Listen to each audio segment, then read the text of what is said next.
Yo guys, ईज़नामी here. स्वागत है नई वीडियो और प्लीज चैनल को सब्सक्राइब एंड वीडियो लाइक कर देना। ए के साथ शादी को 3 साल हो चुके थे। एक बार गलती से मैंने हमारे मैरिज सर्टिफिकेट पर कॉफी गिरा दी, तो मैं उस डैमेज डॉक्यूमेंट को लेकर सिविल अफेयर्स ब्यूरो गया रिप्लेसमेंट के लिए अप्लाई करने। स्टाफ ने कुछ देर कंप्यूटर पर चेक किया, फिर मेरी तरफ देखकर कहा, सर आपका मैरिटल स्टेटस अनमैरिड दिख रहा है। मुझे लगा मैंने गलत सुना, इसलिए मैंने जल्दी से कहा, ये इम्पॉसिबल है, मैंने और मेरी वाइफ ने यहीं 3 साल पहले रजिस्ट्रेशन किया था। स्टाफ ने फिर ध्यान से चेक किया, उनका एक्सप्रेशन अजीब हो गया। सिस्टम दिखा रहा है कि आप अनमैरिड हैं, लेकिन मिस यू ऑलरेडी मैरिड हैं। उनका स्पाउस एक और आदमी है जिसका नाम जियो है। क्या आप इस व्यक्ति को जानते हैं? मेरा दिमाग सुन्न हो गया, कानों में तेज आवाज गूंजने लगी। सब जानते थे कि यूई और मैं चाइल्डहुड स्वीटहार्ट्स थे। मैं उसके दिल का व्हाइट मूनलाइट था, वह जिसे उसने अपने यूथ में सीक्रेटली क्रश किया था। और जिया जू वह सब्स्टिट्यूट था जिसे उसने तब ढूंढा जब मैं 2 साल के लिए अब्रॉड था। मैं उस फेक मैरिज सर्टिफिकेट को पकड़े जैसे बिना आत्मा का शरीर कार तक चला गया। तभी याजुए का मैसेज आया, हबी मैंने अभी मल्टी बिलियन डील क्लोज की। मैंने रोजेज और तुम्हारे फेवरेट श्रिम्प डम्पलिंग्स खरीदे हैं। I miss you so much. Do you miss मी? मैं उस मैसेज को देखता रहा, फिर अचानक हंस पड़ा, इतना कि आंखों से आंसू बहने लगे। पिछले 3 साल से वह हर दिन मुझसे पूछती थी कि क्या मैं उसे मिस करता हूँ, लेकिन सच्चाई यह थी कि वह पहले ही किसी और की लीगल वाइफ बन चुकी थी। मुझे याद आया जब हम छोटे थे, एक बार मुझे कोल्ड हो गया था और मैं किंडरगार्टन नहीं जा पाया। जब उसे पता चला, वह रो पड़ी और खुद भी स्कूल जाने से मना कर दिया, इंसिस्ट करते हुए कि वह घर पर रहकर मेरी देखभाल करेगी। कहती थी कि मेरे बिना उसे डर लगता है। मेरे 15th बर्थडे पर वह पूरी रात बारिश में नीचे खड़ी रही, सिर्फ मुझे सबसे पहले विश करने के लिए। 18 की एज सेरेमोनी पर फायरवर्क्स के नीचे उसने मुझे गले लगाया और कहा, लिनवान जब मैं 22 की हो जाऊंगी हम शादी करेंगे। मैंने कहा ओके। जब मैं पढ़ाई के लिए अब्रॉड गया, उसने मुझे लाल आंखों से गले लगाकर कहा, 2 साल, मैं तुम्हें सिर्फ 2 साल दे रही हूँ, टाइम पूरा होते ही मैं तुम्हें वापस ले आऊंगी। उन 2 सालों में हम लगभग हर दिन वीडियो कॉल करते थे। एक बार मैं थीसिस में बिजी था और 3 दिन कॉल नहीं उठा पाया। जब हमने फिर बात की, वह डिप्रेशन के कारण हॉस्पिटल में एडमिट थी। वीडियो में उसकी आंखें लाल थीं। उसने कहा, बेबी तुम्हारे बिना मैं जी नहीं सकती। जिस दिन मैं वापस आया, मैं उसे सरप्राइज देना चाहता था, लेकिन जब मैंने क्लब हाउस का दरवाजा खोला तो उसे एक ऐसे आदमी के साथ बैठे देखा जो 70% मेरी तरह दिखता था। मेरे हाथ का बुके जमीन पर गिर गया और मैं मुड़कर चला गया। वह घबराकर मेरे पीछे दौड़ी, बार बार एक्सप्लेन करती रही कि वह सिर्फ सब्स्टिट्यूट है और उनके बीच कुछ नहीं हुआ। आखिर में वह 3 दिन और 3 रात बारिश में खड़ी रही। हाई फीवर और निमोनिया हो गया और बेहोश हो गई। तभी मेरा दिल पिघला और मैंने उसे माफ कर दिया। शादी के बाद मैंने देखा कि उसका असिस्टेंट बदलकर जीयू हो गया था, वही सब्स्टिट्यूट। उसने एक्सप्लेन किया कि जीयू के पेरेंट्स की हेल्थ खराब थी। वह वापस आया और असिस्टेंट के इंटरव्यू में पास हो गया, इसीलिए उसे निकाल नहीं सकती थी। एक बार फिर मैंने सहन कर लिया और आखिर में मैं खुद ही मजाक बन गया। कार विला एरिया में पहुंच गई। मैंने सब कुछ सोच लिया था। जैसे ही मैं अंदर जाने वाला था, मैंने लिविंग रूम में यूई और उसकी फ्रेंड की बातचीत सुनी। फ्रेंड ने कहा, मैं अभी जू से हॉस्पिटल में मिलकर आई हूँ, वह ठीक है, बस कुछ स्क्रैचेस हैं, तुम निश्चिंत होकर घर पर लिन्युएन के साथ रह सकती हो। यूई ने भौहें सिकोड़ते हुए सिगरेट बुझा दी और कहा, मैंने कितनी बार कहा है मेरे घर में स्मोकिंग नहीं। लिनुआन को स्मोक की स्मेल पसंद नहीं है। फ्रेंड ने उसे टीज किया और पूछा कि अगर वह उसे सिर्फ सब्स्टिट्यूट मानती है तो जिया जू से मैरिज रजिस्टर क्यों किया। ने कहा, तो क्या हुआ अगर नहीं मानती? पहले मैं सोचती थी कि वह सिर्फ सब्स्टिट्यूट है। लुआन के लौटने के बाद मुझे उसकी जरूरत नहीं होगी, लेकिन उसके जाने के बाद मैं लगभग हर रात उसके सपने देखती थी। इसलिए मैंने उसे असिस्टेंट बनाकर वापस बुलाया। मैं लिनुआन के बिना नहीं रह सकती, लेकिन शू को भी छोड़ नहीं सकती। लुआन खुलकर मेरा हस्बैंड हो सकता है, लेकिन जू सिर्फ शैडोज में रह सकता है। तो अगर मैं उसे एक टाइटल देकर कॉम्पेंसेट कर दूं तो क्या फर्क पड़ता है? फ्रेंड ने आह भरते हुए कहा कि उसे डर है कि मैं सच जान जाऊंगा। यूई ने मजबूती से कहा, तो उसे कभी पता मत चलने देना। मैं दरवाजे के बाहर खड़ा था। ऐसा लग रहा था जैसे मेरे शरीर का सारा खून जम गया हो। मैंने सोचा था कि मैं अंदर जाकर उसे सवाल करूंगा, लेकिन मैं मुंह तक नहीं खोल पाया। तो यह है एक्सट्रीम पेन, जैसे दिल को निकाल लिया गया हो, फिर भी वह धड़कता रहे। मुझे याद आया उसका घर से निकलने से पहले किस करना, उसका ड्रंक होने पर मुझ पर डिपेंड करना, मेरे हाथ गर्म करते हुए कही गई बातें। अब समझ आया कि यह सब झूठ था। मैं पहले सोचता था कि शायद उसके पास कुछ छुपी हुई परेशानियां होंगी। अब मुझे समझ आया कि वह एक ही समय में 2 लोगों से प्यार करती थी। क्या उसने नहीं कहा था कि उसे डर है कि मुझे सच पता चल जाएगा? तो अब मैं उसे दिखाऊंगा कि बिना पीछे देखे जाना क्या होता है। मैं मुड़ा और चला गया, 2 काम करते हुए। पहला, अपनी सारी डोमेस्टिक आइडेंटिटी इन्फॉर्मेशन कैंसिल करने के लिए अप्लाई किया। दूसरा, अपना नाम बदल दिया। स्टाफ ने कहा कि प्रक्रिया 2 हफ्तों में पूरी हो जाएगी। 2 हफ्तों में यूए मुझे फिर कभी नहीं ढूंढ पाएगी। जैसे ही मैं बाहर निकला, मेरा फोन लगातार वाइब्रेट करने लगा। यू के मिस्ड कॉल्स और मैसेजेस से भरा हुआ। मैंने उन्हें न देखा, न जवाब दिया। जब मैं घर पहुंचा, तब तक पूरी तरह अंधेरा हो चुका था। इजुई ने मुझे देखा और दौड़ती हुई आई। उसकी आंखों में चिंता भरी हुई थी। हबी, तुम कहाँ गए थे? मैं घर आई और तुम नहीं मिले। मैं घंटों से इंतजार कर रही थी। मैंने लगभग पूरे शहर को उलट पलट दिया तुम्हें ढूंढने के लिए। उसकी चिंता बिल्कुल असली लग रही थी। मैंने उसे देखा। मेरा दिल जैसे किसी अदृश्य हाथ से दबाया जा रहा था। मुझे याद आया जब हाई स्कूल में उसने मैथ कंपटीशन में हिस्सा लिया था। मैंने उसके मैसेज का देर से जवाब दिया और वह एग्जाम छोड़कर मुझे ढूंढने वापस आ गई थी। वह सच में कभी मुझसे इतना प्यार करती थी, लेकिन वह प्यार एक्सक्लूसिव नहीं था। मेरा गला भर आया और मैंने शांत स्वर में कहा, मैं कुछ चीजें खरीदने गया था, तुम्हें बताना भूल गया, सॉरी। उसने राहत की सांस ली, मुझे गले लगा लिया और कहा कि वह मुझे ब्लेम नहीं करती, वह बस चिंतित थी, और बोली कि वह मेरा favourite sweet and Sawar pork ribs और स्टीम्ड सी बैस बनाएगी। जैसे ही वह किचन में गई, उसका फोन बजा। मैंने देखा कि जियू का कॉल था। उसके एक्सप्रेशन में हल्का बदलाव आया। उसने नाइफ नीचे रखा और जल्दी से अपने हाथ पोंछे। कहा कि उसे कंपनी में काम है और उसे जाना होगा। मेरे माथे को किस किया और कहा कि मैं पहले खा लूं, लेकिन मैंने उसकी बात नहीं मानी। मैं बाहर गया और टैक्सी लेकर उसका पीछा किया। जैसा कि मैंने सोचा था, वह कंपनी नहीं गई बल्कि हॉस्पिटल पहुंची। वीआईपी वार्ड में पूरे फ्लोर का कॉरिडोर खाली कराया गया था। हॉस्पिटल डायरेक्टर उसके सामने झुककर माफी मांग रहा था। कह रहा था कि वे जियू का ठीक से ध्यान नहीं रख पाए और वह बाथरूम में गिर गया। याई का चेहरा सख्त हो गया। उसने ठंडे स्वर में कहा, अगर अगली बार ऐसा हुआ तो यह हॉस्पिटल खुला नहीं रहेगा। मैं एक कोने में छिपा खड़ा था, अपने नाखून हथेलियों में गड़ा रहा था। उसकी फ्रेंड ने कहा था कि जियू को बस मामूली खरोंचें आई हैं,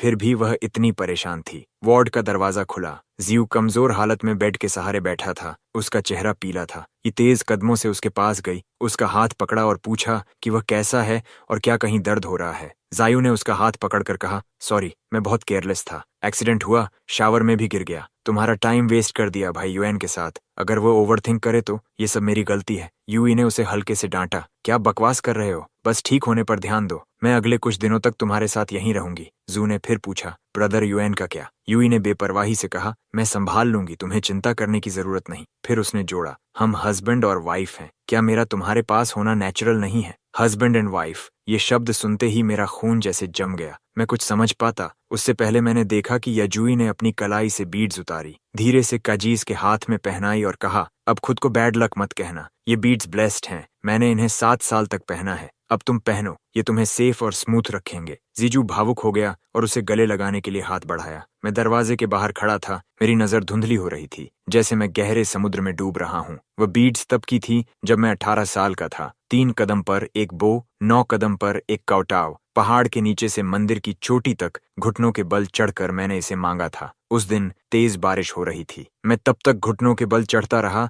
जब तक मेरे घुटनों से खून नहीं निकलने लगा और हथेलियां छिल नहीं गईं। तब जाकर एबर्ट ने इसे ब्लेस किया। जब मैं वापस आया, यूए ने मेरी हालत देखी। उसकी आंखें लाल हो गईं। उसने मुझे गले लगाकर कहा, लिनुआन, क्या तुम पागल हो? किसने कहा था तुम्हें इतना सहने के लिए? मैं मुस्कुराया और बीड्स उसकी कलाई पर पहनाते हुए कहा कि यह उसे सुरक्षित रखेगा। उसने मुझे हल्के से किस किया और कहा कि वह इसे हमेशा पहनेगी, लेकिन आज उसने खुद ही वो बीड्स किसी और को दे दिए। मेरा दिल ऐसा लग रहा था जैसे किसी कुंद चाकू से काटा जा रहा हो। इतना दर्द कि सांस लेना मुश्किल हो जाए। पता चला उसका फॉरएवर सिर्फ 7 साल का था। मैं मुड़ा और दूर चला गया, लड़खड़ाते हुए। जब मैं घर पहुंचा तब देर रात हो चुकी थी। जैसे ही मैं अंदर गया, मेरा फोन बजा। ये यी का मैसेज था, हबी, कंपनी में कुछ आ गया है। मुझे कुछ दिनों के लिए अब्रॉड बिजनेस ट्रिप पर जाना है। नाराज मत होना, मैं लौट कर इसकी भरपाई कर दूंगी। मैं स्क्रीन को घूरता रहा। उंगलियां कांप रही थीं जब मैंने एक लाइन टाइप की, क्या यह कुछ दिनों का बिजनेस ट्रिप है या अपने हस्बैंड के साथ कुछ दिन बिताने जा रही हो? लेकिन आखिर में मैंने उसे डिलीट कर दिया। आंसू मेरी नजर को धुंधला कर रहे थे। फिर मैंने अपना लगेज पैक करना शुरू किया, अपनी पहचान साबित करने वाली हर चीज सूटकेस में इकट्ठा करते हुए। 3 दिन बाद ये मैं वापस आई। उसने गुलाब पकड़े हुए थे, डम्पलिंग्स लाए और मुस्कुराते हुए कहा, अभी मैं वापस आ गई। मैं लिविंग रूम में खड़ा उसे देख रहा था। वह आगे बढ़ी मुझे गले लगाने के लिए, कहते हुए कि कंपनी ने उसे अब्रॉड जाने के लिए मजबूर किया, मुझसे नाराज न होने को कहती हुई। मैं थोड़ा पीछे हट गया, उसके हग से बचने के लिए शांत स्वर में कहा, मैं नाराज नहीं हूँ, तुम बस अपने काम पर ध्यान दो। वह एक पल के लिए ठिठक गई, फिर बोली कि अब वह बिजी नहीं है, मुझे कंफर्ट करना चाहती है, और कहा कि उसने मेरे लिए एक सरप्राइज तैयार किया है। फिर मुझे कार में खींच ले गई। आधे घंटे बाद कार एक थिएटर के सामने रुकी। अंदर मैंने देखा कि पूरा मेन हॉल बुक था। आसपास लोग फुसफुसा रहे थे कि यूए ने मेरे लिए पूरा थिएटर बुक किया, मेरी पसंदीदा ऑर्केस्ट्रा को बुलाया, जिसकी लागत 10 बिलियन से ज्यादा थी। मैं चमकदार रोशनी के नीचे खड़ा था, कानों में सबकी तारीफ गूंज रही थी। मेरी आंखों के सामने यूई की जेंटल स्माइल थी, लेकिन मेरा दिल बेहद ठंडा था। उसने मुझे ग्रैंड रोमांस दिया, लेकिन किसी और को मैरिज टाइटल दिया। मुझे सबकी प्रशंसा में जीने दिया, लेकिन किसी और आदमी को उसके मैरिज सर्टिफिकेट पर आने दिया। मैं थिएटर की वीआईपी रो में बैठा था, मेरे कानों में मधुर संगीत बज रहा था। ये मेरे पास बैठी थी। उसने मेरा कोट ठीक किया, पूछते हुए कि क्या मुझे ठंड लग रही है। मैंने सिर हिलाया। अचानक मेरे पेट में दर्द उठा और मैं सिकुड़ गया। ये ने तुरंत नोटिस किया, पूछते हुए कि क्या मेरा पेट फिर दर्द कर रहा है। मैंने सिर हिलाया। उसने अपना हाथ मेरे पेट पर रखा, गिल्टी होकर पूछा कि क्या बहुत दर्द हो रहा है और क्या मैं घर जाना चाहता हूँ। मैंने फिर सिर हिलाया। वह मुझे मना नहीं सकी, तो उसे कॉल करके अपने असिस्टेंट से स्टमक मेडिसिन लाने को कहना पड़ा। आधे घंटे बाद जियू आया। उसके हाथ में पेपर बैग था, बाल थोड़े गीले, चेहरा पीला था। उसने लिन फैन को कॉल किया। जियू ने समझाया कि असिस्टेंट लिन एक प्रोजेक्ट नेगोशिएट करने में बिजी थी। उसे डर था कि मैं बहुत दर्द में हूँ और यूजू मेरे इंतजार में एंग्शियस हो जाएगी, इसलिए वह खुद ले आया। यह भी जोड़ते हुए कि बाहर बारिश हो रही थी और वह अम्ब्रेला नहीं लाया, लेकिन उसने सामान को अच्छे से बचा कर रखा। यूई ने पेपर बैग लिया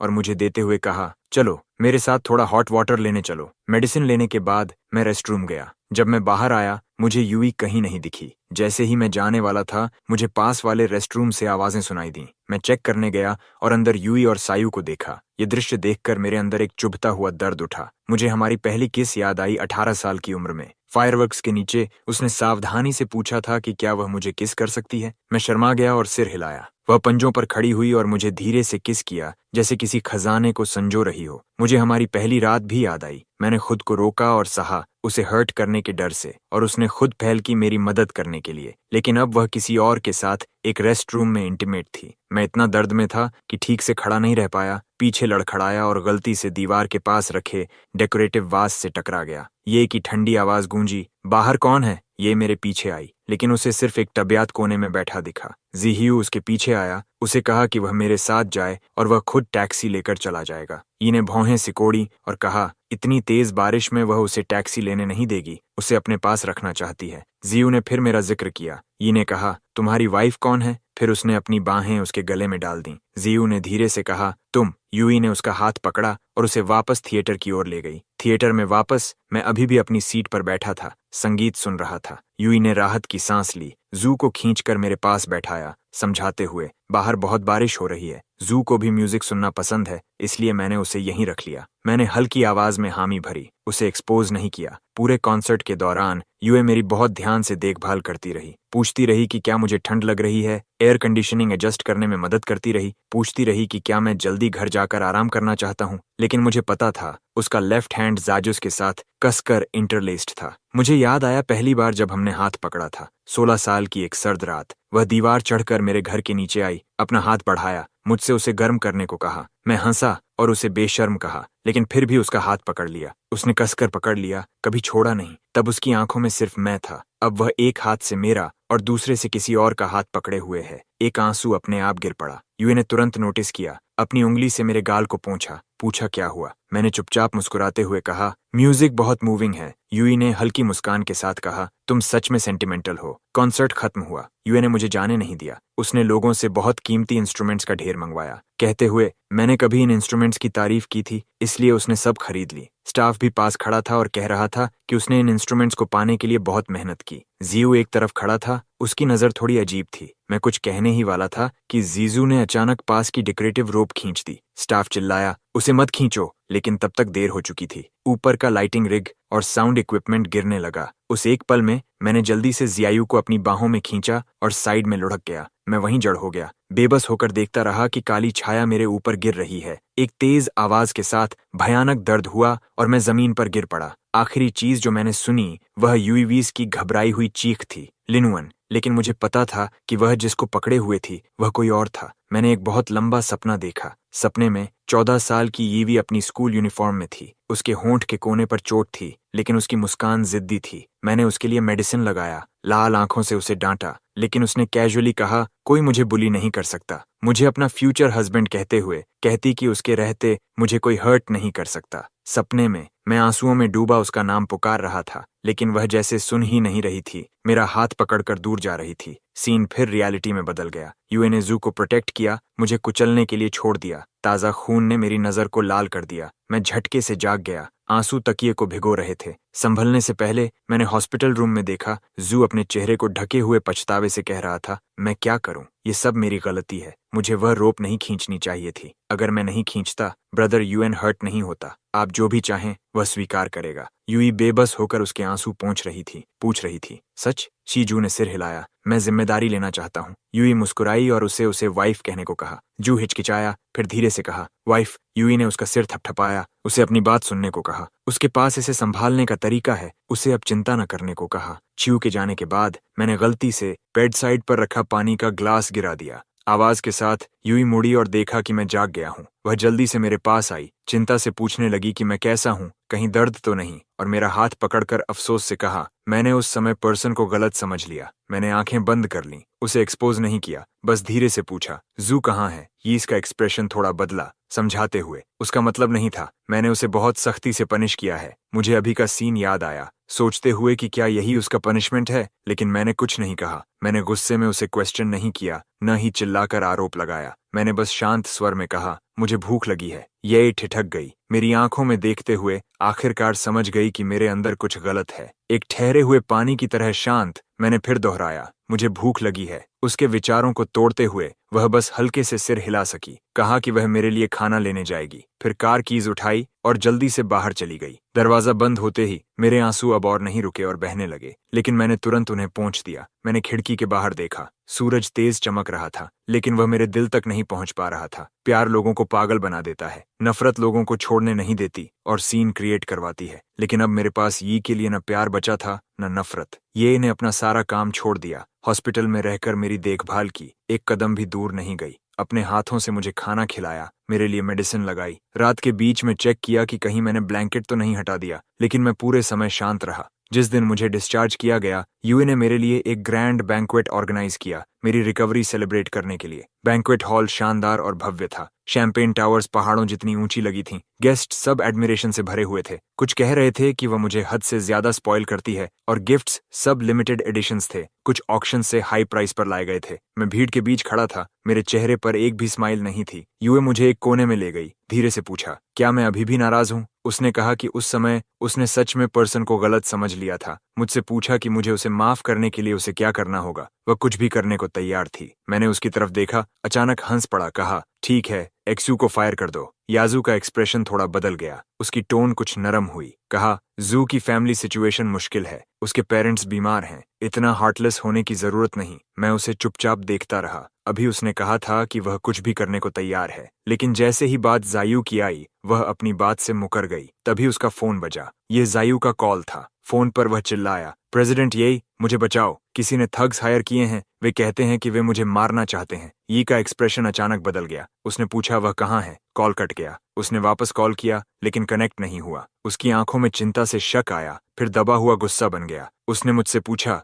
जियाओ कहाँ है? मेरा दिल कस गया। मैंने कांपती आवाज में पूछा, क्या तुम मुझ पर शक कर रही हो? वह कुछ पल चुप रही, बोली, ये बस इमरजेंसी सिचुएशन है। मैंने फिर पूछा, क्या तुम्हें लगता है मैंने किया? उसने फिर भी साफ जवाब नहीं दिया। मैं अचानक हंस पड़ा, लेकिन मेरी आंखों की गहराई बर्फ जैसी ठंडी थी। मैंने पूछा, तुम्हारा और शिव का रिश्ता आखिर है क्या? वह भौहें चढ़ाकर बोली, अभी यह लाइफ एंड डेथ का मामला है, मुझे जेलस मत बनो। मैंने धीरे से कहा, क्या तुम्हें लगता है ये जेलसी है? उसने गहरी सांस ली, धीरे से पूछा, क्या तुमने किया? मैंने उसे बीच में रोका, मजबूती से कहा, यह मैंने नहीं किया। मैं आखिरी बार कह रहा हूँ, मुझे नहीं पता वह कहाँ है, और मैंने किसी को उसे छूने के लिए नहीं भेजा। यीजुई पूरी तरह गुस्से में आ गई। उसने कहा, वह मुझे कभी जानती ही नहीं थी। फिर मेरा हाथ झटक दिया। मैं कुछ कदम लड़खड़ा गया। मेरी कमर टेबल के कोने से टकराई, मेरा माथा डेकोरेशन के किनारे से टकराया। ताजा खून तुरंत बहने लगा। आसपास लोग चिल्लाए, कहने लगे मैं घायल हो गया हूँ। लेकिन यूई बिना पीछे देखे सीधा बाहर चली गई। फोन पर कॉल करते हुए एक्सू की लोकेशन ट्रेस करने का ऑर्डर दे रही थी।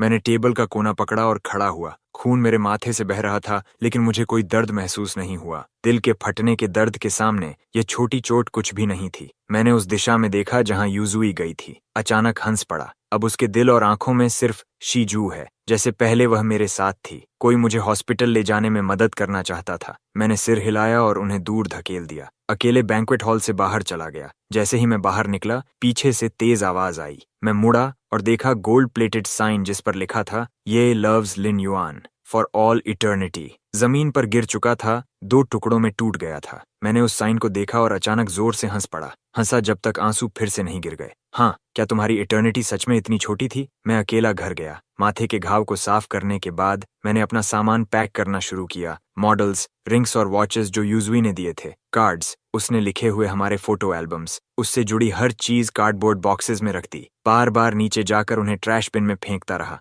आखिरी बॉक्स फेंकने के बाद रात की हवा ने बर्फ के टुकड़े मेरे गाल पर उड़ाए। मैं स्ट्रीट लैंप के नीचे खड़ा था, सोच रहा था ये सब कितना रिडिकुलस है। जो यादें कभी जूल्स जैसी थीं, अब गार्बेज बन गई थीं। जैसे ही मैं मुड़ा, मेरे सिर पर एक सैक डाल दिया गया। मेरी गर्दन के पीछे तेज दर्द हुआ। सब कुछ अंधेरा हो गया। फिर मैं बेहोश हो गया। जब मैं जागा, मैं अभी भी सैक के अंदर था। मेरे हाथ पीछे बंधे थे। मेरे मुंह में कपड़ा ठूंसा हुआ था। सैक के एक गैप से मैंने देखा यूए और जायू एक सोफा पर बैठे थे, एक रेज्ड प्लेटफॉर्म पर, बॉडीगार्ड्स से घिरे हुए। एक बॉडीगार्ड ने रिपोर्ट किया कि उन्होंने उसे पकड़ लिया है। वो उन गुंडों का लीडर था जिन्हें मैंने कथित तौर पर जायू को तंग करने के लिए भेजा था। सीआईयू ने ये जीवी का हाथ पकड़ा, धीरे से बोला, जीवी, शायद इसे जाने दो, तुम समय पर आ गई। असल में मेरे साथ कुछ भी नहीं हुआ। ईवी ने तिरस्कार से कहा, नहीं, जू को एक उदाहरण बनाकर समझाना होगा। मेरा पूरा शरीर ठंडा पड़ गया। आखिर समझ आया कि ये सब जुयू ने खुद रचा था। उसने खुद को गुंडों से पिटा हुआ दिखाया, लोगों को रिश्वत देकर यूई को धोखा दिया कि मैं ही उसे तंग करने वाला सरगना हूँ।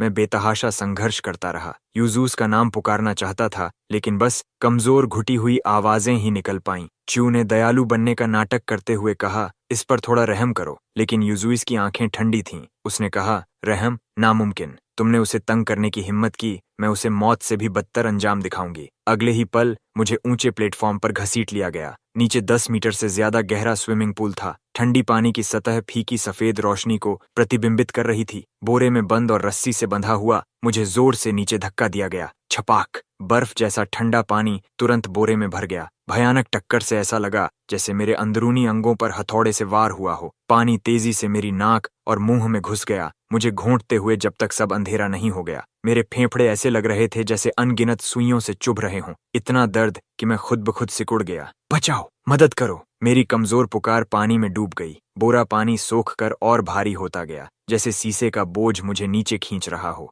मैंने पूरी ताकत से संघर्ष किया, लेकिन रस्सी और कसती गई। मुझे लगभग दम घुटने तक जकड़ लिया। तभी जब मेरी चेतना धुंधली पड़ रही थी, अचानक रस्सी खींची गई। मुझे बेरहमी से पानी से बाहर घसीटा गया। खांसी, खांसी। मैं जोर से खांसने लगा। मेरे फेफड़ों से निकला पानी खून के साथ मिलकर बाहर उछला। सांस संभालने का मौका भी नहीं मिला था कि मुझे फिर से नीचे धक्का दिया गया। 1 बार, 2 बार, 3 बार। हर गिरावट बर्फीली गुफा में गिरने जैसी थी। हर बार ऊपर खींचना, जैसे जिंदा चमड़ी उधेड़ना। बार बार ये एक जीवित नरक था। मेरी चेतना धुंधली होती जा रही थी। कानों में बस भनभनाहट रह गई थी। मेरे फेफड़े जल रहे थे, जैसे अगले ही पल फट जाएंगे। मुझे नहीं पता कितनी बार मुझे ऊपर खींचा गया। जीयू आखिर सहन नहीं कर पाया और रुकने को कहा। बस करो जी, उसे और मत यातना दो। ई ने तिरस्कार से कहा, मैं अभी खत्म नहीं हुई हूँ। उसने बॉडीगार्ड से ली गई लोहे की छड़ उठाई और मेरे पास आई। मेरे आदमी को छूने की हिम्मत की, इसकी कीमत चुकानी होगी। धड़ाम! पहला वार मेरी पीठ पर जोर से पड़ा। मेरा शरीर अचानक ऐसे मुड़ा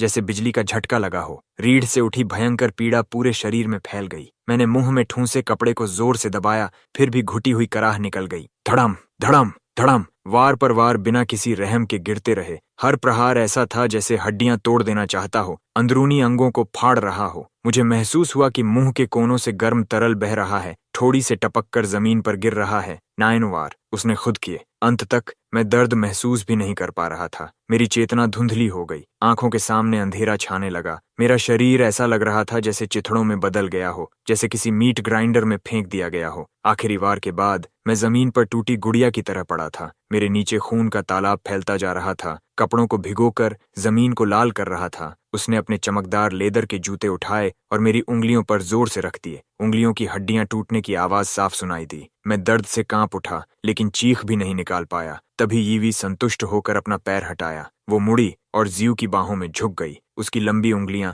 उसके बालों को सहला रही थीं। तुम अभी ऐसे थीं, क्या मैंने तुम्हें डरा दिया? सब ठीक है, अब खत्म हो गया, अब कोई तुम्हें परेशान नहीं करेगा। उसने बॉडीगार्ड को हाथ हिलाकर जैसे कचरा हटाने को कहा। इसे वापस फेंक दो। इतना कहकर वो जीव को लेकर बिना पीछे देखे चली गई। उसके हाई हील्स खून के तालाब में चलते हुए चिपचिपी आवाज कर रहे थे। मेरे मुंह में ठूंसा हुआ कपड़ा आखिर ढीला हो गया। मैंने अपनी आखिरी ताकत से उसकी नाम को भर्राई आवाज में पुकारा। ये आवाज हवा में टिमटिमाती मोमबत्ती जैसी कमजोर थी, लेकिन उसने मेरी सारी बची हुई ताकत खत्म कर दी। उसके कदम अचानक रुक गए, लेकिन उसी पल जीव बेहोश होकर उसके कंधे पर झुक गया। उसकी कमर पकड़ ली। जीवी, अचानक मेरा सिर बहुत दर्द कर रहा है। ये ने तुरंत अपनी नजर हटा ली। अभी की उस झलक को नजरअंदाज करते हुए घबराकर उसका हाथ थाम लिया। मैं तुम्हें तुरंत अस्पताल ले जाऊंगी। वो तेजी से चली गई, कभी पीछे मुड़कर नहीं देखा। मैं उसकी दूर जाती हुई पीठ को देखता रहा। अचानक हंस पड़ा, लगातार हंसता रहा। आंसू खून के साथ बहने लगे। काश उसने बस एक बार पीछे मुड़कर देखा होता, सिर्फ एक बार, तो उसे पता चल जाता। जिसे उसने अभी आधा मार डाला वही इंसान था जिसे उसने कभी अपनी हथेली पर संभाला था, लेकिन उसने नहीं देखा। उसकी आंखें पूरी तरह स्यायु पर टिकी थीं। जब मुझे होश आया, मैंने खुद को विला के फर्श पर फेंका हुआ पाया, पूरी तरह भीगा हुआ। हड्डियां ऐसे दर्द कर रही थीं जैसे कुचल दी गई हों। मैंने रेंग कर उठने की कोशिश की। हर हरकत मेरी पीठ के घावों को फाड़ रही थी। उंगलियां पहचान से बाहर सूज चुकी थीं। टूटी हुई उंगलियों की हड्डियां डरावने नीले बैंगनी रंग में दिख रही थीं। मेरी जेब में फोन वाइब्रेट हुआ। मैंने कांपते हाथों से उसे निकाला। 2 मैसेज थे। पहला यूए का था। हबी, मैं पहले गलत थी। तुम्हारे साथ गुस्सा नहीं होना चाहिए था। मैं बस नहीं चाहती थी कि तुम गलत काम करो। मैं इन दिनों जू की देखभाल के लिए अस्पताल में रहूंगी, इसलिए घर नहीं आऊंगी। जब वो ठीक हो जाएगा तो तुम्हारे पास वापस आएगा। मैं स्क्रीन को घूरता रहा। अचानक हंस पड़ा जब तक आंसू नहीं आ गए। कितना मजाक है। उसने मुझे आधा मार डाला, फिर भी मुझे शांति से हबी कह सकती है। उसे ये तक नहीं पता चला कि मैं गायब हूँ। दूसरा मैसेज पहचान रद्द होने की सूचना था। सर, आपकी पहचान रद्द और नाम बदलने की एप्लीकेशन मंजूर हो गई है, आज से लागू। मैंने फोन को कसकर पकड़ा, उंगलियां सफेद पड़ गईं। मैं आखिरकार जा सकता हूँ। मैं मुश्किल से खड़ा हुआ, साफ कपड़े पहने, पहले से पैक किया हुआ सूटकेस उठाया। मैंने घर में अपनी हर चीज ले ली, सिवाय 2 चीजों के। एक ईवेस का कपल नेकलेस था जो 18 साल की उम्र में दिया गया था, जिसके पेंडेंट में माइक्रो ट्रैकर छिपा था। जब उसने दिया था, उसने कहा था, लिन युएन, मैं हर समय जानना चाहती हूँ कि तुम क्या कर रहे हो। तब मुझे ये प्यारा लगा था। अब बस विडंबना है, शायद उसने इसे लंबे समय से चेक नहीं किया, लेकिन अगर करती तो जान जाती कि उसने खुद मुझे बार बार प्लेटफॉर्म से पूल में धक्का दिया। उसने खुद मुझे 99 बार मारा। उसने खुद मेरी उंगलियां कुचलीं। दूसरी चीज वो प्रेम पत्र थे जो उसने मुझे पाने के लिए लिखे थे। पीले पड़े कागजों का मोटा ढेर, जिसमें अब भी उसकी लड़की जैसी लिखावट थी। लिन युएन, आज तुम्हें सफेद शर्ट में देखकर मेरा दिल इतनी तेज धड़क रहा था कि लगा मर जाऊंगी। लुआन, मेरे ग्रेजुएट होने तक इंतजार करो, हम शादी करेंगे। मैं एक दिन भी इंतजार नहीं कर सकती। लिनवान, मैं तुम्हें जिंदगी भर प्यार करूंगी, सिर्फ तुम्हें। मैंने उन शब्दों को हल्के से छुआ। अचानक 18 साल की वो याद आई जब उसने लाल आंखों से मुझे गले लगाया था और कहा था, लिनवन, तुम्हारे बिना मैं जी नहीं सकती। वो वादे जो मुझे कभी जागते रखते थे, अब हर शब्द में मजाक लग रहे थे। मैंने नेकलेस और प्रेम पत्र कॉफी टेबल पर रखे, दृढ़ता से मुड़ा और निकल गया। दरवाजे से बाहर जाते समय मैंने अपना फोन कूड़ेदान में फेंक दिया, अपने अतीत के साथ दफन कर दिया। अब इस दुनिया में वो लीन युएन नहीं है जो यी के लिए आंसू बहाता था। प्लेन उड़ गया। मैंने खिड़की के बाहर शहर की लाइट्स को फीका पड़ते देखा। धुंधली सी 18 साल की याजुए को बादलों पर खड़े मुस्कुराते देखा। अगले ही पल मेरी पसलियों में तेज दर्द उठा। भ्रम टूट गया। मैंने होंठ काट लिए। खून का स्वाद मुंह में फैल गया। सर, क्या आपको मदद चाहिए? मेरे बगल में बैठी महिला ने अपनी मैगजीन नीचे रखी। मेरे माथे पर ठंडे पसीने को देखकर मैंने सिर हिलाया, चेहरा स्कार्फ में और छुपा लिया। स्कार्फ में अब भी बेसमेंट की सीलन भरी गंध थी, एक सस्ती चीज जो मैंने एयरपोर्ट के वॉशरूम से खरीदी थी। मैं ठीक हूँ। मेरी आवाज धीमी थी, बस थोड़ा चक्कर है। लिंडसे ने इस अजीब से युवक को गौर से देखा। उसने एक बड़ा सा कैमल ट्रेंच कोट पहना था। बाएं हाथ की रिंग फिंगर पर लंबे समय तक अंगूठी पहनने का निशान था। उसका दाहिना हाथ भयानक तरीके से मुड़ा हुआ था। सबसे बेचैन करने वाली बात यह थी कि 26 डीजी के केबिन में भी वो अनजाने में कांप रहा था। मैं एक डॉक्टर हूँ। लिंशी ने एक टिश्यू आगे बढ़ाया। तुम बहुत खराब दिख रहे हो। मैंने टिश्यू लिया, लेकिन इस्तेमाल नहीं किया। मैं कोई निशान नहीं छोड़ सकता था। खासकर अब। लेकिन जैसे ही प्लेन लैंड होगा, यूए मुझे नहीं ढूंढ पाएगी, चाहे वो दुनिया उलट पुलट कर दे। तभी अचानक मेरे पेट से तेज दर्द उठा। मेरी नजर अंधेरी हो गई। मुझे महसूस हुआ कि गर्म तरल मेरी नाक से बह रहा है। मैंने छूने के लिए हाथ उठाया, लेकिन चमकीले लाल खून से चिपचिपा एहसास हुआ। लिंडजी ने अपनी सीट बेल्ट खोल दी। फ्लाइट अटेंडेंट, हमें यहाँ इमरजेंसी मेडिकल मदद चाहिए। मेरी धुंधली नजर में मैंने उस महिला की पतली उंगलियों को जल्दी से मेरी कॉलर खोलते देखा। अजीब, इस पल मुझे यूई के हाथ याद आए। कल रात उन्हीं हाथों ने जीजू की शर्ट ऐसे ही खोली थी। मुझे लगा जैसे अनगिनत हाथ मुझे उठा रहे हैं, जैसे तूफान में समुद्र पर तैरता हुआ पत्ता। मुझे पूल में धकेले जाने का एहसास याद आया। बर्फ जैसे पानी का मेरे फेफड़ों में भरना, बोरे का मेरे गाल से रगड़ना। सबसे दर्दनाक था यूई का कहना, मेरे आदमी को छूने की हिम्मत की, इसकी कीमत चुकानी होगी। हर शब्द ऐसा था जैसे कुंद चाकू मेरे दिल को काट रहा हो। चेतना खोने से पहले आखिरी पल में मैंने अपनी ही कर्कश हंसी सुनी। कितना विडंबनापूर्ण। जिन पसलियों को याई ने खुद तोड़ा, वही अब मेरे फेफड़ों को छेद रही हैं। वो हमेशा कहती थी कि मुझे हर नुकसान से बचाएगी, फिर भी वही मुझे सबसे ज्यादा चोट देने वाली बनी। केबिन की लाइट ऊपर झूल रही थी। लिंक्स की शर्ट पसीने से भीग चुकी थी। ये अजनबी उसकी बाहों में था, धीरे धीरे अपनी जान खो रहा था, और एक अजीब सी भावना उसे चुपचाप देखने नहीं दे रही थी। फ्लाइट अटेंडेंट ने धीरे से पूछा, डॉक्टर, क्या हमें इमरजेंसी लैंडिंग करनी चाहिए? कोमोस। मैं अचानक जोर से कांप उठा। लिंग्स ने मुझे संभाला, मुड़कर कहा, एयरपोर्ट से एम्बुलेंस तैयार करने को कहो। मरीज को कई फ्रैक्चर और अंदरूनी ब्लीडिंग है। इससे पहले कि वो पूरी बात कहती, उसकी कलाई अचानक पकड़ ली गई। मेरी सुस्त आंखें एक पल के लिए साफ हो गईं।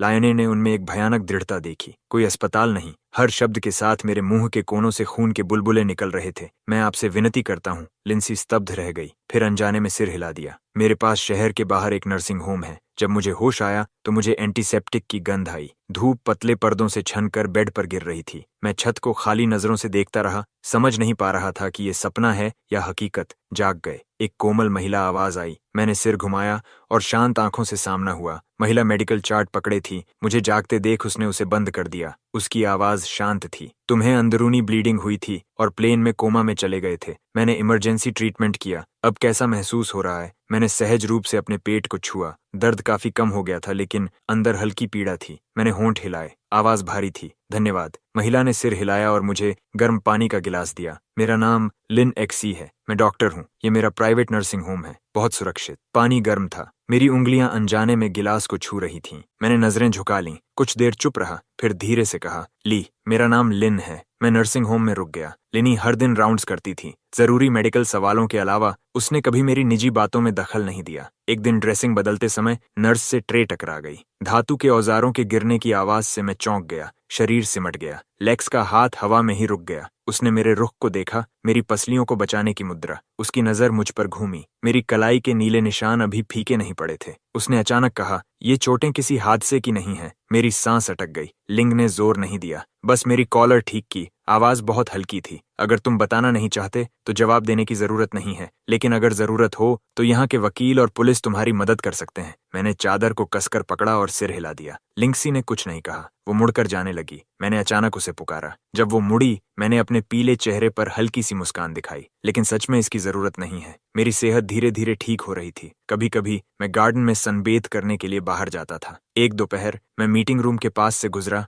और अचानक लिंची को किसी से बहस करते हुए सुन लिया। दूसरी पार्टी इस प्राइस को बनाए रखने पर अड़ी थी। हम कॉम्प्रोमाइज नहीं कर सकते, लेकिन मार्केट डेटा साफ दिखाता है कि उनकी वैल्यूएशन रियलिटी से कम 30% ज्यादा है। मेरे कदम जैसे किसी अजीब फोर्स से रुक गए। मैंने दरवाजा खोला और अंदर चला गया। सबकी नजरें तुरंत मेरी तरफ मुड़ गईं। लिंच ने भौहें सिकोड़ लीं, जिससे मैं होंठ भींच गया। मैंने प्रोजेक्शन स्क्रीन पर फाइनेंशियल रिपोर्ट की तरफ इशारा किया। कुछ पल बाद मैंने बोलना शुरू किया। पेज 3 पर कैश फ्लो फोरकास्ट में प्रॉब्लम है। उन्होंने इस कैलकुलेशन में डेट का एक हिस्सा छुपाया है। असल में प्राइस डिफरेंस को और 15% बढ़ाकर एडजस्ट करना चाहिए। पूरा मीटिंग रूम खामोश हो गया। लिंची कुछ सेकंड तक मुझे घूरती रही। अचानक उसने डॉक्यूमेंट फोल्डर मेरी तरफ सरका दिया। कंटिन्यू करो। अगले दिन लिंडजी ने मेरे सामने एक कॉन्ट्रैक्ट रख दिया। मर्जर फाइनलाइज हो चुका है। अगर तुम इंटरेस्टेड हो तो मेरी कंपनी में स्ट्रेटेजिक एडवाइजर बनकर काम कर सकते हो। मैं हैरान रह गया, फिर अचानक हंस पड़ा। क्या तुम्हें डर नहीं कि मैं कॉर्पोरेट स्पाई हो सकता हूँ? लिंच मेज के किनारे टिक गई, मुझे देखते हुए।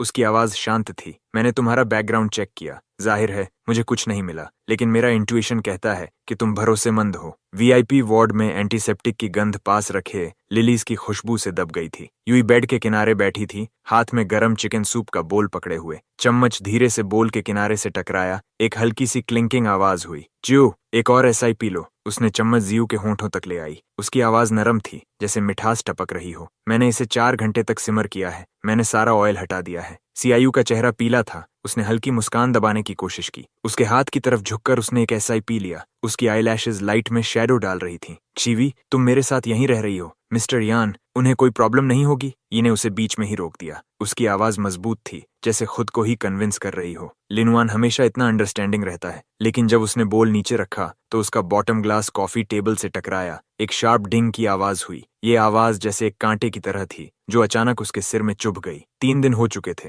3 दिन से मेरी कोई खबर नहीं थी। उसने अपना फोन निकाला। लॉक स्क्रीन जल उठी, जिसमें मेरा शांत सोता हुआ चेहरा दिख रहा था। 5:13 PM। हबी, तुम थोड़ी देर से घर आओगे। 10:47 PM। क्या तुम अभी भी नाराज हो? अगले दिन 9:15 AM। लिनवन, फोन उठाओ। आखिरी मैसेज आज सुबह पर रुक गया था। Green chat bubble chat box के ऊपर अकेला लटक रहा था। वो अचानक खड़ी हो गई। मैं बाहर कॉल करने जा रही हूँ। इमरजेंसी एग्जिट कॉरिडोर के आखिर में था। वहां उसने तीसरी बार कॉल बटन दबाया। एक मैकेनिकल फीमेल वॉइस चाइनीज और इंग्लिश में दोहराई, the subscriber is currently unavailable. ये आवाज खाली स्टेयरवेल में गूंज रही थी, डरावनी लग रही थी। उसने फिर अपने असिस्टेंट को कॉल किया। श्याओ चेन, अभी विला जाओ। वह एक पल के लिए रुकी। मेरी लोकेशन चेक करने की बात नहीं की, सिर्फ विला की सिक्योरिटी स्टेटस चेक करने को कहा। करीब आधे घंटे बाद असिस्टेंट का मैसेज आया। डायरेक्टर, ये विला सिक्योरिटी सिस्टम नॉर्मल दिखा रहा है, बस किचन वेस्ट डिस्पोजल 3 दिन से नहीं चला है। स्मार्ट होम लॉग्स दिखाते हैं कि आखिरी यूसेज उसी दिन था जब आप घर से निकली थीं। उसने सांस रोक ली। मैं बहुत नीट फ्रीक हूँ। किचन वेस्ट कभी भी ओवरनाइट नहीं छोड़ती। फिंगरप्रिंट लॉक ने एक जाना पहचाना बीप किया। हॉलवे की सेंसर लाइट जल गई, लेकिन उसकी आंखों के सामने सिर्फ घना अंधेरा था। कोई लाइट ऑन नहीं थी। जैसे ही दरवाजा खुला, विला पूरी तरह खामोश था। लिन युआन, उसकी आवाज गूंज उठी। ऊंची सीलिंग वाले लिविंग रूम में कोई जवाब नहीं आया। हवा में रोजेस की हल्की खुशबू पूरी तरह गायब हो चुकी थी। उसकी जगह एक ठंडी खालीपन की फीलिंग थी। वह मास्टर बेडरूम के दरवाजे के सामने खड़ी थी। उसकी हार्ट बीट अचानक तेज हो गई। उसके अंदर पैनिक की लहर उठी। उसने धीरे धीरे दरवाजा खोला। उसके सामने का दृश्य देखकर उसकी आंखें अनजाने में फैल गईं। वार्डरोब पूरी तरह खुली हुई थी। मेरे कपड़ों का एक भी टुकड़ा बाकी नहीं था। ड्रेसिंग टेबल से मेरा कलोन और वो सनग्लासेस भी गायब थे जो मैं हमेशा पहनता था। नाइट स्टैंड पर रखी हमारी फोटो भी गायब थी। सिर्फ खाली फ्रेम बचा था। उसका दिल कस गया। वह जल्दी से स्टडी की तरफ बढ़ी। ड्रॉर खोला। Passport, ID card, bank cards, मेरी मौजूदगी साबित करने वाली हर चीज गायब थी। सिर्फ 2 चीजें टी टेबल पर शांत पड़ी थीं, एक नेकलेस और पीले पड़े लव लेटर्स का एक स्टैक। वह कांपते हाथों से नेकलेस उठाने लगी। ये वही गिफ्ट था जो उसने मुझे मेरे 18th बर्थडे पर दिया था। इतने सालों तक मैंने इसे कभी नहीं उतारा। अब जब मैं बिना किसी निशान के गायब हो गया था, नेकलेस अकेला यहीं छोड़ दिया गया था। वह सबसे बुरी संभावना पर यकीन करने की हिम्मत नहीं कर पा रही थी। उसने फोन निकाला और फिर असिस्टेंट को कॉल किया। तुरंत उसकी वेयरअबाउट्स पता करो, हर कनेक्शन इस्तेमाल करो। अगर 3 FT जमीन खोदनी पड़े तो भी उसे ढूंढो। दूसरी तरफ से तुरंत जवाब आया। उसके कानों में सिर्फ कीबोर्ड टाइपिंग की आवाज गूंज रही थी। उसने कभी समय को इतना धीरे गुजरते महसूस नहीं किया था। कुछ देर बाद असिस्टेंट की हिचकिचाती आवाज आई। डायरेक्टर, ये मिस्टर लिन की पर्सनल इन्फॉर्मेशन कैंसिल कर दी गई है। Information cancelled? मैं अचानक अपनी आइडेंटिटी कैंसिल क्यों करूंगा? उसके न होने के दौरान आखिर क्या हुआ था? उसकी आईलैशेस कांपने लगीं। उसका हाथ अनजाने में कस गया, सफेद पड़ गया। हथेली में उठे दर्द ने उसे याद दिलाया, सही, नेकलेस, शायद इसके अंदर कोई क्लू हो। वह मुड़ी और स्टडी में दौड़ी। वीडियो रिकॉर्डिंग खोली, लेकिन फुटेज देखकर उसका दिमाग सुन्न हो गया। वीडियो में जीज्यू एक ऊंचे प्लेटफॉर्म के किनारे खड़ा था। उसके होंठों पर ठंडी मुस्कान थी। सैक में बंद इंसान तड़प रहा था। अचानक फिसलने के उसी पल उसने साफ उस चेहरे को देख लिया। उसकी सांस रुक गई। चेहरा पीला पड़ गया। उलझे बालों से ढका चेहरा, मुंह के कोने से खून बह रहा था। वो मैं था। मैं उसकी तरफ देख रहा था। होंठ कांप रहे थे, जैसे कुछ कहना चाहता हूं, लेकिन अगले ही सेकंड उसने खुद मुझे धक्का दे दिया। स्प्लैश! पानी में गिरने की आवाज सर्वेलेंस रूम में गूंज उठी। उसके कानों में सिर्फ एक तेज बजती हुई आवाज रह गई। उसने नेकलेस को कसकर पकड़ लिया। उसकी नकल सफेद हो गई। गले में मीठा मेटालिक टेस्ट भर गया। अचानक उसे कुछ समझ आया। उसने प्रोग्रेस बार खींचा। अचानक उसकी उंगली रुक गई। जुस के होठों की मुस्कान इतनी साफ थी जैसे स्क्रीन के पार से उसका मजाक उड़ा रही हो। वह इस अनजान चेहरे को खाली नजरों से घूरती रही। उसकी सांसें भारी होने लगीं। तभी फोन फिर बजा। डायरेक्टर, ये हॉस्पिटल असिस्टेंट की आवाज आई, लेकिन उसने बेरहमी से काट दिया। कार तैयार करो। उसकी आवाज इतनी बैठी हुई थी कि पहचान में नहीं आ रही थी। मैं अभी वहां जा रही हूँ। टायर्स सड़क पर चीखते हुए घिसे। चिंता मत करो, वो ट्रेस नहीं कर पाएगी। उस घटिया आदमी के मेडिकल रिकॉर्ड्स मैंने बहुत पहले नष्ट कर दिए थे। विला के सर्वेलेंस कैमरास भी साफ कर दिए गए थे। किसने कहा था उसे अपनी औकात भूलने को? यही सजा है। हर शब्द झर में डूबी सुई की तरह था, जो उसकी आखिरी झूठी उम्मीद को हजार टुकड़ों में चुभ रहा था। हॉस्पिटल रूम का दरवाजा धक्का देकर खोला गया। वह दरवाजे पर खड़ी थी। उसका चेहरा डरावना अंधेरा लिए था। जियू का फोन जमीन पर गिर गया। सीवी, उसकी आवाज हल्की कांपी। याई की आवाज गहरी और भारी थी, जैसे नरक से निकल रही हो। तुम्हें पता था वो लिन युएन था। जियू का चेहरा तुरंत सफेद पड़ गया। उसकी उंगलियां बेडशीट कसकर पकड़ लीं। मुझे नहीं पता तुम क्या कह रही हो। सैक में जो इंसान था, ये ने उसका रिस्ट इतनी ताकत से पकड़ा जैसे हड्डियां तोड़ देगी। जाया की आंखों में तुरंत आंसू भर आए। जिवी, तुम मुझे चोट पहुंचा रही हो। ये ने उसे नजरअंदाज किया। उसकी खून से भरी आंखें उसे घूर रही थीं। जवाब दो। मैं तुमसे बहुत प्यार करता हूँ। उसकी डरी हुई आवाज टूट गई। मुझे डर था कि वो तुम्हें मुझसे दूर ले जाएगा। मेरे पास कोई और रास्ता नहीं था। यूई ने घृणा से उसे देखा। उसका हाथ ऐसे छोड़ा जैसे कोई गंदी चीज छू ली हो। उसकी नजर बेड साइड टेबल पर रखे फ्रूट नाइफ पर गई। ब्लेड की ठंडी चमक में उसका टूटा हुआ चेहरा दिख रहा था, और साथ ही जीजू की डरी हुई आंखें भी साफ नजर आ रही थीं। तुम नहीं कर सकती। जू घबराकर पीछे हट गया। आईवी स्टैंड गिरकर जमीन पर टकराया। ईवी के ऑफिस जैसी ठंडी सफेद रोशनी में सब कुछ सन्नाटा बन गया। खुले हुए डॉक्यूमेंट्स उसके सामने बिखरे पड़े थे, जिनमें जाजू के मुझे और उसके बीच दरार डालने के सबूत भी शामिल थे। प्राइवेट इन्वेस्टिगेटर्स द्वारा भेजे गए डॉक्यूमेंट्स भी थे। फोटोज, रिकॉर्डिंग्स, ट्रांसफर हिस्ट्री, यहाँ तक कि उन थग्स की गवाही भी। मिस्टर जी ने हमें हायर किया था। कहा था कि ये सिर्फ एक्टिंग है। हमें अच्छा पेमेंट दिया। उसने कहा था कि हमें बस प्रिटेंड करना है उसे मारने का। असल में उसे छूने का इरादा नहीं था। उसने कहा था कि बस डायरेक्टर येई को यकीन हो जाए तो बाद में बोनस मिलेगा। यू के हाथ सफेद पड़ गए।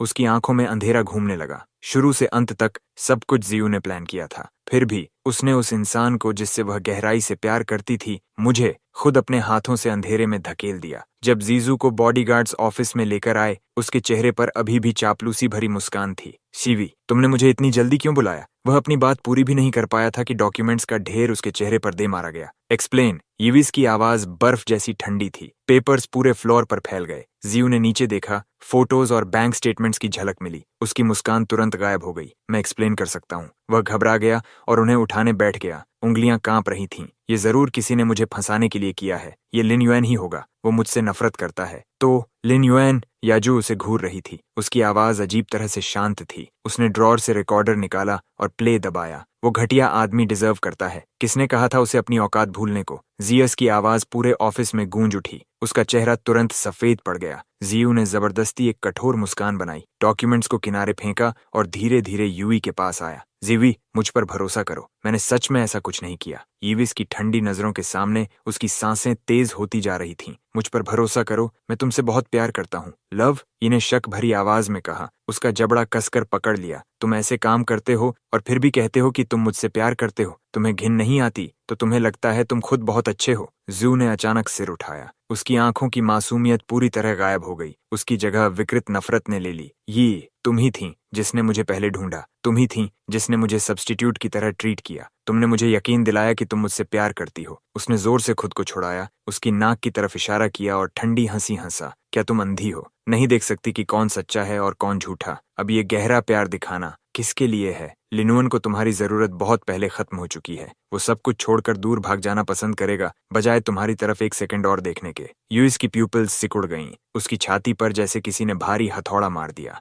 जियू और भी मजाक उड़ाते हुए हंसा। क्या तुम्हें पता है वो जाने से पहले क्या छोड़कर गया? वो नेकलेस तुम्हारा दिया हुआ गिफ्ट था, सही? तुमने उसके अंदर की कैमरा फुटेज देख ली है ना? हर बार तुम्हारे अपने हाथों से नहीं हुआ था। कुछ सेकंड के लिए हवा पूरी तरह शांत हो गई। वो अचानक हंस पड़ी। वह आराम से खड़ी हुई, जिगू के पास गई, पंजों के बल खड़ी होकर उसके चेहरे को छूने लगी। उसके मूवमेंट्स किसी लवर की तरह जेंटल थे, लेकिन उसकी आंखें डरावनी ठंडी थीं। तुम सही हो, मैं अंधी थी। उसने फुसफुसाया। तो अब गलती सुधारने का समय है। जीजू कुछ समझ पाता उससे पहले ऑफिस का दरवाजा फिर खुला। 2 बॉडीगार्ड सीधे उसके पास आए और उसे खुरदुरी रस्सियों से कसकर बांध दिया। सायस की आंखें फैल गईं। वह जोर से जमीन पर गिरते गिरते बचा। नहीं, तुम मेरे साथ ऐसा नहीं कर सकती। मैं वो पैसे लौटा सकता हूँ। यूई पीछे हटी, उसे बिना किसी भाव के देखती रही जब उसके हाथ बांधे जा रहे थे। क्या तुम्हें लगता है मुझे उस थोड़े से पैसे की परवाह है? वह उसके कान के पास झुकी। उसकी आवाज सांप के जहर जैसी धीमी थी। मैं तुम्हें ये एहसास कराना चाहती हूँ कि मौत से भी बदतर क्या होता है। ये मेंटल हॉस्पिटल के कॉरिडोर में खड़ी थी। ठंडी सफेद रोशनी उसकी परछाई को लंबा कर रही थी। उसने फाइल फोल्डर कसकर पकड़ रखा था जिसमें ज्यूस के सालों पुराने क्राइम्स दर्ज थे। पब्लिक फंड्स का embezzlement, commercial fraud, intentional injury,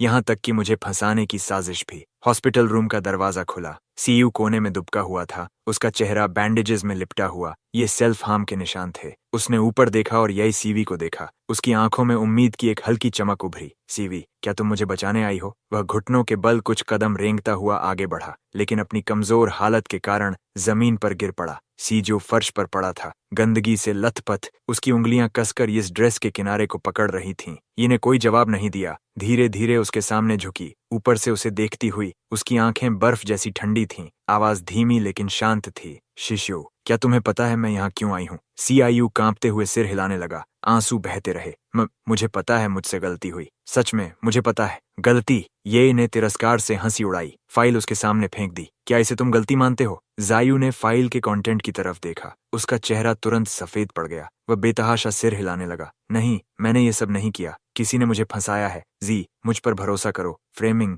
Yui. वह झुकी और उसका चिन्ह इतनी ताकत से पकड़ा कि हड्डियां टूटने वाली थीं। क्या तुम्हें लगता है मैं अभी भी तुम्हारे बहाने मानूंगी? उसने छोड़ दिया, हैंडकरचिफ निकाला और घृणा भरे चेहरे से अपने हाथ पोंछे। इस हरकत ने शिव की आंखों में चुभन पैदा कर दी। उसकी प्यूपिल्स अचानक सिकुड़ गईं। वह ई पर झपटा, लेकिन उसने उसे लात मारकर दूर फेंक दिया। वह फिर से जमीन पर गिर गया, पागलों की तरह चिल्लाने लगा। इजी, तुम मेरे साथ ऐसा नहीं कर सकती। मैं तुमसे बहुत प्यार करता हूँ। मैंने ये सब तुम्हारे लिए किया। मेरे लिए? इजी की नजर पूरी तरह ठंडी थी। तुमने ये सब अपने सेल्फिश डिजायर्स के लिए किया। लिन युएन और मेरे बीच जो कुछ था उसे बर्बाद कर दिया। ये मेरे लिए था, तो अब मेरी बारी है तुम्हारे लिए कुछ करने की। वह मुड़ी और दरवाजे पर खड़े डॉक्टर को इशारा किया। आज से मैं खुद उसके ट्रीटमेंट प्लान तय करूंगी। डॉक्टर ने सम्मान से नया मेडिकल रिकॉर्ड पेश किया। ने पहला पेज खोला। उस पर लिखा था, पेशेंट 0487 के लिए treatment regimen, electroconvulsive therapy, controlled medication, life time confinement. जो बेतहाशा तड़पने लगा। नहीं, तुम ऐसा नहीं कर सकती येजी। मैं तुम्हें शाप देता हूँ। मैं तुम्हें शाप देता हूँ कि तुम्हें कभी यन युएन की माफी नहीं मिलेगी। इजी बिना पीछे देखे कमरे से बाहर निकल गई। उसके पीछे जीजू की दिल दहला देने वाली चीखें गूंज रही थीं। वह हॉलवे में खड़ी हुई और सिगरेट जला ली। धुएं के बीच उसकी आंखें गहरी और समझ से परे थीं। असिस्टेंट सावधानी से आगे आया। डायरेक्टर, ये आपके आदेश के अनुसार जा फैमिली की एसेट्स पूरी तरह फ्रीज कर दी गई हैं। जासी के पेरेंट्स पर भी रिस्ट्रिक्शंस लगा दी गई हैं। ये, जीवी ने हल्की आवाज में कहा। उसके एम्बेजलमेंट की खबर मीडिया में लीक कर दो। मैं चाहता हूं उसकी रेपुटेशन बर्बाद हो जाए। असिस्टेंट ने सिर हिलाया और चला गया। ने सिगरेट बुझाई, खिड़की के बाहर नाइट स्काई की तरफ देखा। वह जानती थी कि ये रिवेंज मेरे झेले दर्द की भरपाई नहीं कर सकता, लेकिन कम से कम वह जियाओ को किसी और को नुकसान पहुंचाने का मौका नहीं देगी। ये उस विला के सामने खड़ी थी जहां हम साथ रहते थे। उसके हाथ में रिकॉर्डिंग थी जिसे वह अनगिनत बार देख चुकी थी, लेकिन सर्वेलेंस डेटा जू ने मिटा दिया था। कोई भी क्लू नहीं बचा था। खोज जारी रखो। उसकी आवाज भारी थी, आंखों में लाल वेन्स उभर आई थीं। चाहे जिंग को उलट पुलट करना पड़े, हमें उसे ढूंढना होगा। असिस्टेंट डरते हुए एक डॉक्यूमेंट लेकर आया। डायरेक्टर, ये मिस्टर यान की पर्सनल इन्फॉर्मेशन कैंसिल कर दी गई है। इमिग्रेशन रिकॉर्ड्स भी पूरी तरह मिटा दिए गए हैं। इजुई ने मुट्ठी कस ली। उसकी नकल्स सफेद हो गईं। उसने हर कनेक्शन इस्तेमाल किया, यहाँ तक कि बड़ा रिवॉर्ड भी अनाउंस किया, लेकिन ऐसा लग रहा था जैसे मैं दुनिया से बिना कोई निशान छोड़े गायब हो गया हूँ। वह हर उस जगह गई जहां हम कभी साथ गए थे। हाई स्कूल, अम्यूजमेंट पार्क, पहाड़ की चोटी पर मंदिर, यहाँ तक कि विदेश, वो सिटी जहां मैंने पढ़ाई की थी। लेकिन हर बार वह खाली हाथ लौटी। उसे बार बार सपने आने लगे। सपने में मैं खून के तालाब में खड़ा था, उसे ठंडी नजरों से देख रहा था। तुमने खुद मुझे नरक में धकेला। जब वह झटके से उठी, ठंडा पसीना उसकी नाइट गाउन को भिगो चुका था। उसका दिल ऐसे दर्द कर रहा था जैसे किसी ने उसे जिंदा चीर दिया हो। ने सर्च और बढ़ा दी। उसने कंपनी के काम तक नजरअंदाज कर दिए। वह एक कंट्री से दूसरी कंट्री उड़ती रही, उस फेमिलियर सिलुएट को ढूंढने की उम्मीद में। 3 महीने बाद मैं एक कॉर्नर कैफे में खड़ा था, याजी को दूर से देख रहा था। वह एवेन्यू मॉन्टेन पर एक लग्जरी शॉप की विंडो में वेडिंग ड्रेस को खाली नजरों से देख रही थी। मैंने कभी कहा था मुझे सिंपल वेडिंग पसंद है, नो लेस, नो डायमंड्स, सिर्फ सबसे प्योर वाइट। वह खुद पर हल्का सा मुस्कुराई। वो अतीत अब समुद्री झाग की तरह बिखर चुका था। अब उसे ये भी नहीं पता था कि मैं कहाँ हूँ। अचानक उसकी नजर के कोने से उसे एक जाना पहचाना सा फिगर दिखा। छोटे सुनहरे बाल, लंबा कद, चलने का तरीका बिल्कुल वैसा जैसा उसके सपनों में उस आदमी का था। उसका दिल कस गया। लगभग इंस्टिंक्ट से वह उसके पीछे दौड़ी। यान लेन यूएन। वह आदमी पीछे मुड़कर नहीं देखा, बस आगे चलता रहा। उसने अपनी रफ्तार तेज की, उसका रिस्ट पकड़ने के लिए हाथ बढ़ाया, लेकिन उसी पल एक काली कार उसके सामने आकर रुकी। कार का दरवाजा खुला। एक पर्पल टाइट ड्रेस पहने वुमन ने उसे गले लगा लिया। पंजों के बल खड़ी होकर उसके कान में कुछ फुसफुसाई, जिससे वह हल्का सा हंस पड़ा। उसका साइड प्रोफाइल दिखा। वह एक पूरी तरह अजनबी चेहरा था। जीवी वहीं जड़ होकर खड़ी रह गई, स्तब्ध। वह मैं नहीं था, बस एक मिलता जुलता सिलुएट था। उसने सुन्न होकर अपने हाथ नीचे गिरा दिए। उसका गला कस गया। तभी फोन बजा। असिस्टेंट की सावधान आवाज आई, प्रेसिडेंट, ये डिनर पार्टी शुरू होने वाली है। ये शिवी ने आंखें बंद कर लीं। उसने कॉल काट दिया और मुड़कर चली गई। और उसी पल जब वह मुड़ी, मैंने धीरे से अपने हाथ में पकड़ा वाइन ग्लास नीचे रखा। मेरी नजरें उदासीन थीं, उसकी पीठ पर फिसलती हुई। लिंची ने मेरी नजरों का पीछा किया। क्या वो वही है? मैंने नजर हटा ली और हल्का सा सिर हिला दिया। मैं खड़ा हुआ, लिंची का हाथ थाम लिया। चलो, पार्टी अटेंड करने का समय हो गया है। मैं फुल लेंथ मिरर के सामने खड़ा था, हल्का सा सिर झुकाकर अपने ईयरलोब पर डायमंड इयरिंग ठीक कर रहा था। मेरे होंठों पर बहुत हल्की मुस्कान थी। ये भी आज इस प्राइवेट पार्टी में आएगी। लिंडसे की आवाज पीछे से आई। उसने शैंपेन का ग्लास आगे बढ़ाया। तुम्हारा ध्यान पूरी तरह उसी पर है। क्या तुम सिर्फ उसी की वजह से आए हो? मैंने ग्लास लिया। उंगलियां रिम पर हल्के से टैप कर रही थीं। एक साफ आवाज पैदा हुई, तुम ज्यादा सोच रही हो। पार्टी में क्रिस्टल शैंडिलियर्स चमकदार रोशनी फैला रहे थे। मैं शैंपेन पकड़े यूरोपियन कंग्लोमरेट्स के रिप्रेजेंटेटिव्स के साथ कैजुअली बात कर रहा था। मेरी फ्लुएंट फ्रेंच और शार्प बिजनेस इनसाइट्स ने मुझे अटेंशन का सेंटर बना दिया। जब ये हॉल में दाखिल हुई, उसकी नजरें अनजाने में मेरी पीठ पर टिक गईं। मेरे जेस्चर्स में वही परिचित तीखापन था। उसने हल्का सा भौहें सिकोड़ी। जैसे ही वह आगे बढ़ने वाली थी, मैं मुड़ा और उसके कंधे से हल्का सा टकराकर निकल गया। उस पल उसे मे रोजेस की बहुत हल्की खुशबू आई। ये अचानक मुड़ी, लेकिन मेरा फिगर भीड़ में गायब हो चुका था। अभी जो जेंटलमैन था वो कौन था? उसने एक वेटर को रोका। उसकी आवाज तन गई थी। वेटर मुस्कुराया और बोला, वो मिस्टर लिन है, इमर्जिंग इन्वेस्टमेंट फर्म ली के फाउंडर। या इसकी प्यूपिल्स अचानक सिकुड़ गईं। लाए, ये तो साफ लिंग यूएन का अब्रीविएशन है। वह यकीन नहीं कर पा रही थी, लेकिन फिर भी उम्मीद रोक नहीं पा रही थी कि मैं वापस आ गया हूँ। ये लिंशी थी, जिसने तीसरी बार आईआईए ग्रुप में मेरी असामान्य रुचि नोटिस की। वह स्टडी डोर पर खड़ी थी, मेरी ऊंची पीठ को देख रही थी, जो डेस्क लैंप के नीचे सीधी और तन गई थी। मेरे हाथ में पेन पेपर पर तेज निशान बना रहा था। ये डेटा एनालाइज करने जैसा नहीं लग रहा था, बल्कि किसी दुश्मन को डिसेक्ट करने जैसा था। ये ग्रुप की रिपोर्ट्स फिर देख रहे हो? लिंशी ने हॉट मिल्क का ग्लास पकड़े अंदर कदम रखा। जानबूझकर अपने कदमों की आवाज साफ की। मेरी उंगली हल्का सा कांपी। मैंने जल्दी से डॉक्यूमेंट बंद कर दिया। बस रूटीन एनालिसिस। मैंने मिल्क लिया। मेरे होंठों पर एक परफेक्ट मुस्कान थी। फ्यूचर कंपटीटर को पहले से स्टडी कर रहा हूँ। लिन ने मेरा झूठ एक्सपोज नहीं किया। हालांकि पिछले 3 महीनों में ये ग्रुप को स्टडी करने की मेरी फ्रीक्वेंसी किसी भी दूसरी कंपनी से कहीं ज्यादा थी। कभी कभी तो पूरी रात जागकर सुबह तक। लेकिन जब भी वह पूछना चाहती, मैं तुरंत टॉपिक बदल देता, खासकर उस पेरिस वाली मुलाकात के बाद। बहुत देर हो चुकी है। आखिरकार उसने ग्लास टेबल पर रख दिया। कल सुबह जल्दी मीटिंग है। मैंने सिर हिलाया, लेकिन मेरी नजरें फिर से उन डॉक्यूमेंट्स पर टिक गईं। जब लिंशी ने स्टडी डोर बंद किया, उसने फिर पेन के कागज पर चलने की आवाज सुनी, जैसे किसी जुनून का रूप हो। 3:17 AM एक तेज चीख ने विला की खामोशी को चीर दिया। लिंशी तुरंत बेड से उठ बैठी। उसके डॉक्टर इंस्टिंक्ट्स ने उसे तुरंत सतर्क कर दिया। मेरे बेडरूम से आवाज आई। उसके पास चप्पल पहनने का भी समय नहीं था और वह दौड़ती हुई आई। दरवाजा धक्का देकर खोल दिया। सामने का दृश्य देखकर उसका दिल दर्द से सिकुड़ गया। मैं हेडबोर्ड और दीवार के बीच कोने में सिमटा हुआ था, हाथ अपने ही गले को कसकर पकड़े हुए, चेहरा कागज जैसा सफेद। मेरे पजामे ठंडे पसीने से भीगे हुए थे, मेरी पतली पीठ से चिपके हुए। मेरा पूरा शरीर हवा में पत्ते की तरह कांप रहा था। लिंशी को सबसे ज्यादा डर मेरी आंखों से लगा। पुतलियां फैली हुई, नजर बिखरी हुई, जैसे किसी ऐसे डरावने दृश्य को देख रही हों जो यहाँ मौजूद ही नहीं था। लिंशी मेरे सामने एक घुटने पर बैठ गई, बिना सोचे समझे छूने की हिम्मत नहीं कर रही थी। लिंगुएन, मेरी तरफ देखो, क्या तुम मुझे सुन सकते हो? कोई जवाब नहीं। मेरी सांसें तेजी से बढ़ने लगीं, मेरे होंठ भी बैंगनी पड़ने लगे। Acute PTSD attack. लिंशी ने जल्दी से डायग्नोसिस किया। उसने धीरे से मेरी कलाई पकड़ी, ठंडा चिपचिपा पसीना महसूस करते हुए। मेरे साथ सांस लो, उसने मेरा हाथ अपने सीने पर दबाया। इस रिदम को धीरे धीरे महसूस करो। लिंशी ने जानबूझकर अपनी सांसें धीमी कर दी। उसका सीना लय में ऊपर नीचे हो रहा था।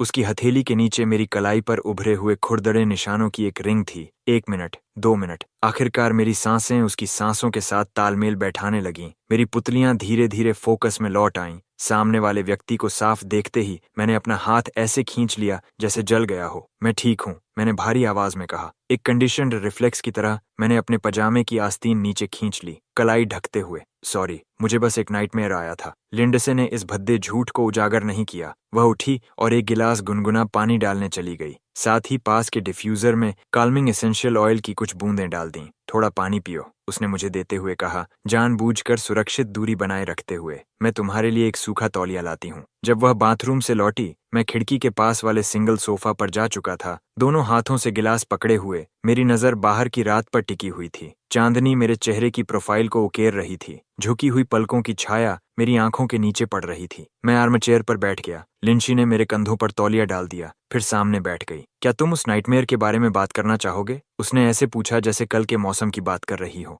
मेरी उंगलियां गिलास के किनारे से खेलती रहीं। काफी देर तक खामोशी रही। मैंने मुंह खोला। क्या तुम्हें पता है डूबने का एहसास कैसा होता है? लिंशी थोड़ी रुकी। पहले पानी नाक के अंदर भर जाता है, आग की तरह जलता हुआ। मेरी आवाज हल्की थी, जैसे किसी और की कहानी बता रहा हूँ। फिर फेफड़े ऐंठने लगते हैं, सांस लेना चाहते हैं, लेकिन अंदर सिर्फ पानी जाता है। मैंने ऊपर देखा। सबसे डरावनी बात यह है कि तुम साफ महसूस करते हो कि जिंदगी फिसल रही है, फिर भी बेबस, कुछ नहीं कर सकते। लिन, उसने नोटिस किया कि मेरी बाईं अनामिका उंगली अस्वाभाविक रूप से मुड़ी हुई थी। वह हड्डी टूटने के बाद की विकृति थी। मैं उठा और डेस्क की तरफ गया। दराज से एक क्राफ्ट पेपर बैग निकाला। तुम्हें ये देखना चाहिए। लिंशी ने उसे लिया, उसका वजन महसूस करते हुए। बाहर निकले फोटो, मेडिकल रिकॉर्ड्स और मैरिज रजिस्ट्रेशन की एक कॉपी। तो ये तुम्हारा असली है। लिंडसे की आवाज अटक गई। उसके सामने जो था उसने उसे चौंका दिया। मैं खून के तालाब में पड़ा था। मेरे माथे का घाव भयानक था, नीचे के कालीन को लाल रंग में रंगता हुआ। मेडिकल रिकॉर्ड में लिखा था 3 broken ribs, right index finger, comminuted fracture, pleural effusion. ये यीवाई की मास्टरपीस है। मेरी आवाज शांत थी। वह मेरी एक्स वाइफ है?